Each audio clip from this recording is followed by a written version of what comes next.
Hey guys, जय हिंद। एक बार फिर से आप सभी का स्वागत है आपकी अपनी फैमिली 24/7 सी जोन में। तो आज की जो आपकी क्लास है जीके का, जो आपका पॉलिटी का कॉन्स्टिट्यूशनल सोर्सेज में पार्ट सेकंड होने वाला है। पार्ट फर्स्ट के लिए आप डिस्क्रिप्शन बॉक्स चेक कर सकते हैं या फिर जो हमारी जीके की प्लेलिस्ट है वो भी चेक कर सकते हैं, जिसमें आपको पूरा का पूरा जो भी हमारे कॉन्स्टिट्यूशनल सोर्सेज हैं सब कुछ कवर हो जाएगा और उससे बाहर क्वेश्चन नहीं बनेगा। अगर आपका कॉन्स्टिट्यूशनल सोर्सेज से क्वेश्चन बनता है तो ये हमारा कुछ टाइम टेबल है, आप इसे फॉलो कर सकते हो अपने एंट्रेंस एग्ज़ाम की प्रिपरेशन के लिए। और अभी भी टाइम है, अगर आप जग गए तो अभी भी बहुत कुछ हासिल हो सकता है। आपके पास कंटेंट है, आपको बस पढ़ना और पढ़ना है। सब कुछ आपके सामने अवेलेबल है, रिलेवेंट कंटेंट ऑलरेडी अवेलेबल है। प्लेलिस्ट हर एक सब्जेक्ट की आप देख सकते हो। अगर नहीं पता है आपको कि किस सब्जेक्ट के लिए, किस कोर्स के लिए कौन कौन से सब्जेक्ट पढ़ने हैं, तो ये 2 वीडियोज़ के साथ साथ और भी कुछ वीडियोज़ हैं, सबका कंबाइंड एक लिंक आपको हमारे टेलीग्राम चैनल पे मिल जाएगा। तो टेलीग्राम चैनल पे विज़िट करिए, वहाँ पे जो वीडियोज़ हैं वो पिंड कर रखी हैं, जिसका लिंक, टेलीग्राम चैनल का लिंक आपको डिस्क्रिप्शन बॉक्स से मिल जाएगा। तो चलिए विदाउट वेस्टिंग टाइम स्टार्ट कर देते हैं अपने सेशन को और देखते हैं क्या इंपॉर्टेंट पॉइंट्स हमने लिए हैं अदर कंट्रीज़ से। और यहाँ पे बता दें कि अगर हमारी फैमिली में नए हैं, फर्स्ट टाइम ये क्लास देख रहे हैं, तो फैमिली को सब्सक्राइब करके अभी बेल बटन दबा दें, जिससे आने वाले दिनों में आपको सभी अपडेट्स टाइम टू टाइम मिलते रहेंगे और सभी करेक्ट इन्फॉर्मेशन आप तक पहुँचती रहेगी। और क्लासेस भी आपको जो नोटिफिकेशन है न्यू क्लासेस का वो भी मिलता रहेगा और कोई भी क्लास आपसे नहीं छूटेगी, जिससे आपकी जो परफॉर्मेंस है उसमें एक अच्छी पॉलिश हो सकेगी। सो यहाँ पे सबसे पहले आप देख सकते हो constitution of Soviet union, USSR से हमने क्या क्या लिया। आप देख सकते हो फंडामेंटल ड्यूटीज़ हमने कहाँ से लिया, रशिया से। आर्टिकल 51A में फंडामेंटल ड्यूटीज़ का वर्णन है, ये भी आपको ध्यान रखना है, इम्पॉर्टेंट है, याद रखिएगा। और बात करें a constitutionally mandated planning commission to oversee the development of the economy. Planning commission का जो हमने कॉन्सेप्ट लिया है, आइडिया लिया है, वो भी हमने यूएसएसआर सोवियत यूनियन से लिया है, रशिया के कॉन्स्टिट्यूशन से आइडिया को लिया है। कॉन्स्टिट्यूशन ऑफ साउथ अफ्रीका बहुत ही ज़्यादा इम्पॉर्टेंट है। यहाँ से हमने क्या लिया है, प्रोसीजर ऑफ अमेंडमेंट। अमेंडमेंट करने का प्रोसीजर हमने कॉन्स्टिट्यूशन ऑफ साउथ अफ्रीका से लिया है। राज्यसभा के जो मेंबर्स होते हैं उनका इलेक्शन, ये भी कॉन्सेप्ट हमने साउथ अफ्रीका से लिया है, याद रखिएगा, इम्पॉर्टेंट है। अमेंडमेंट का जो आपका आर्टिकल है वो कौन सा है, आप लोग कमेंट बॉक्स में कमेंट करके ज़रूर बताइएगा। आ जाते हैं नेक्स्ट कंट्री जर्मनी पर। जर्मनी से हमने क्या लिया है, इमरजेंसी पावर्स। इमरजेंसी पावर्स की जब बात होती है तो ध्यान रखिएगा, हमने जर्मनी से इसको लिया है। और आगे अगर हम बात करें, आप देख सकते हैं suspension of fundamental rights during emergency. Emergency के टाइम पे आपके जो फंडामेंटल राइट्स हैं वो सब सस्पेंड कर दिए जाते हैं।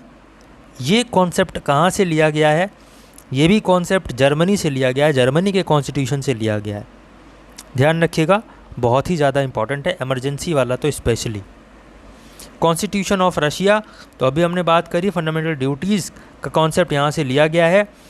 Idea of socio economic and political justice, जो प्रियम्बल में हमारे पास 3 टाइप की जस्टिस मैंशनड हैं, प्रियम्बल का भी सब कुछ प्रिपरेशन करवा रखी है।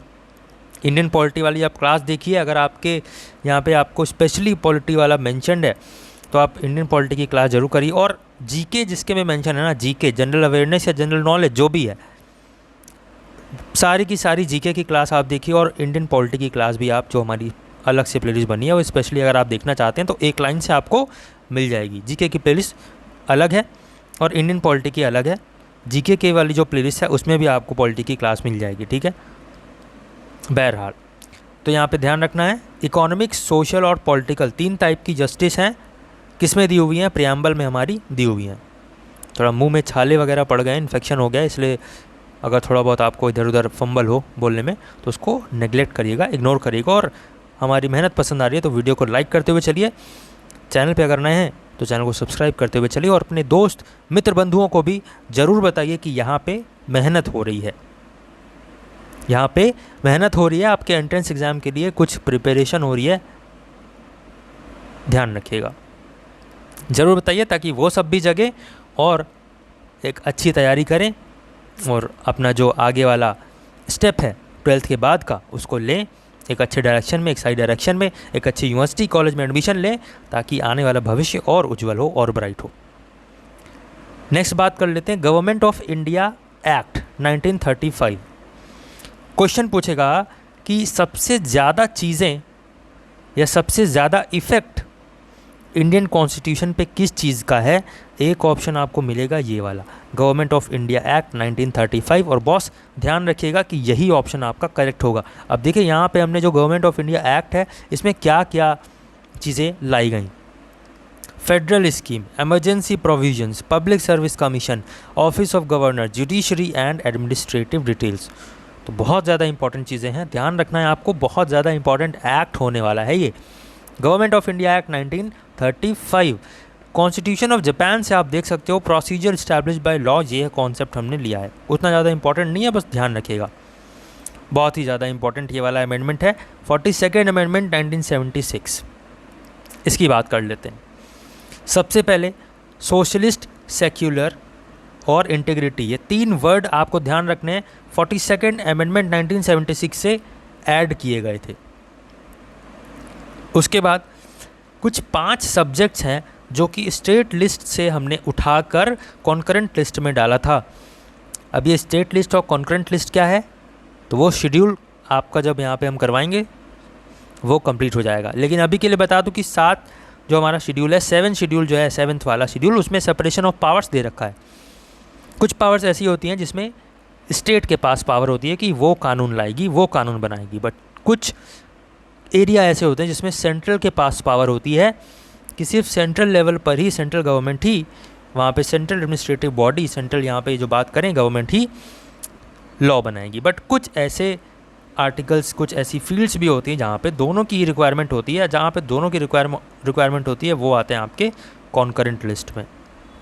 ओके, बहरहाल तो यहाँ पे कुछ सब्जेक्ट्स स्टेट लिस्ट से उठाकर कॉन्करेंट लिस्ट में डाल दिए गए थे। कौन है वो सब्जेक्ट्स, आपको ये भी ध्यान रखना है, पूछा जाता है। Education, forest, weight and measures, protection of wild animals and birds और एडमिनिस्ट्रेशन ऑफ जस्टिस। ये 5 के 5 पॉइंट्स आपको इसी वाले में मिल जाएंगे। पहला एजुकेशन, दूसरा फॉरेस्ट, तीसरा वेट एंड मेजर्स, चौथा protection of wild animals and birds, 5वां है आपका administration of justice. Most important चीज़ है ये, याद रखना है आपको, क्वेश्चन बन सकता है। फंडामेंटल ड्यूटीज़ हमने 42nd अमेंडमेंट 1976 से ही ऐड की थी, 42nd अमेंडमेंट 1976 से ही ऐड की थी फंडामेंटल ड्यूटीज़। 51A में हमारा फंडामेंटल ड्यूटीज़ दिया हुआ है। कितनी है फंडामेंटल ड्यूटीज़, तो 11 है। और फंडामेंटल राइट्स कितने हैं, तो 6 हैं। ओके, डीपीएसपी जो है वो 39 आर्टिकल में दिया हुआ है। ओके, ये आपको ध्यान रखना है। डीपीएसपी का कॉन्सेप्ट भी हमने 42nd अमेंडमेंट 1976 से ही अपने कॉन्स्टिट्यूशन में, इंडियन कॉन्स्टिट्यूशन में ऐड किया था।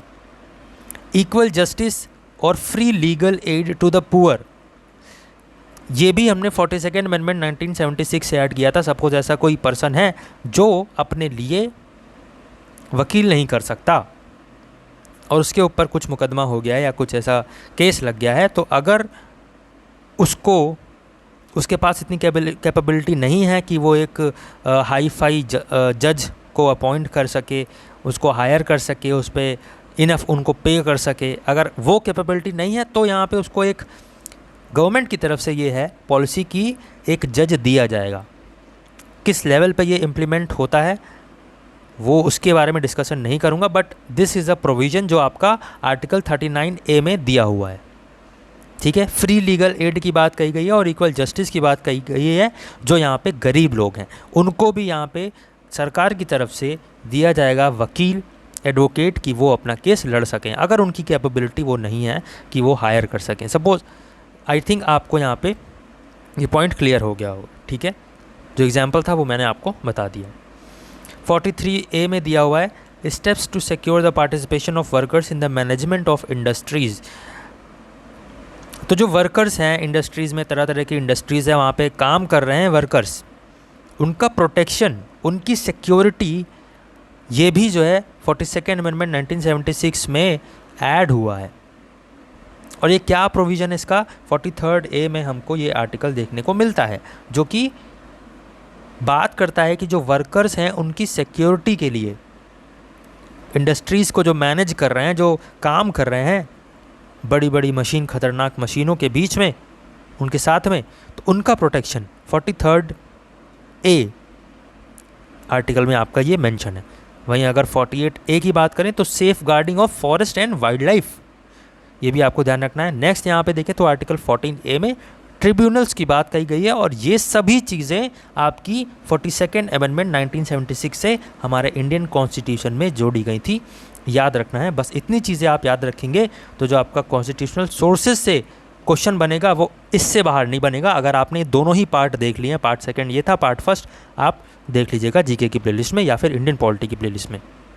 आई होप सो आपको चीज़ें समझ आ रही होंगी, और आप सभी सब्जेक्ट्स को ध्यान में रखते हुए, अपना सिलेबस ध्यान में रखते हुए सभी सब्जेक्ट पर अपनी पकड़ धीरे धीरे बना रहे होगे, स्ट्रॉन्ग कर रहे होगे, अच्छे से पकड़ रहे होगे, और सारे के सारे टॉपिक्स आपको कवर हो रहे होंगे। किसी भी टॉपिक में दिक्कत है कमेंट बॉक्स में कमेंट करके बताइए, उस टॉपिक पे आपको वीडियो मिल जाएगी, कंटेंट मिल जाएगा। ईजी से ईजी मेथड के साथ हम आपको वहाँ पे एक्सप्लेन कर देंगे, जिससे आपको सब चीज़ें समझ में आएंगी। कोशिश यही रहती है कि आपको हर एक इजी बेसिक कॉन्सेप्ट से समझाने की कोशिश करें, एक इस तरीके से समझाने की कोशिश करें कि अगर कुछ भी नहीं आता है तो भी आपको समझ में आए।